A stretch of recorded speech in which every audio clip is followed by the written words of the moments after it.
ძალიან ბედნიერი დღეა, დღეს ოლიმპიური ცეცხლი შემოვიდა თელავში, რომელსაც ჩვენ ყველა ერთად აბსოლუტურად დავხვდით, ნახეთ რამდენად კმაყოფილია ხალხი, აპლოდისმენტებით აცილებდნენ ოლიმპიურ ცეცხლს და ეს სპორტული ჟინი, სპორტული, ასე ვთქვათ, განწყობა გადმოვედო მთლიანად კახეთს. თქვენიც რომ კახეთის თითქმის ყველა ქალაქი შემოიარა უკვე, დღეს ოლიმპიური ცეცხლი საღამოს დაემთება უკვე თელავის ცენტრში, მანამდე შემოივლის თელავის სოფლებს, თითოეულ სოფელს და შესაბამისად ამ ოლიმპიურ მუხტს გადასდებს თითოეულ კახეთის მოქალაქეს.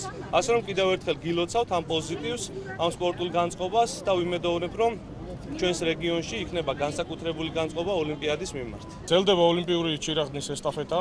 კახეთში ვართ ახლა უკვე, ოლიმპიური ესტაფეტა მიმდინარეობს კახეთში, დღეს თელავში. საღამოს გაიმართება ოლიმპიური ესტაფეტა, მიმდინარეობს საორგანიზაციო სამუშაოები ამ ღონისძიებისთვის და საღამოს მერე იქნება კონცერტი, სადაც ვეპატიჟებით ყველას თელაველებს და ასევე დამსვენებლებს, რომ მობრძანდნენ და ჩვენთან ერთად მიიღონ მონაწილეობა ამ ღონისძიებაში.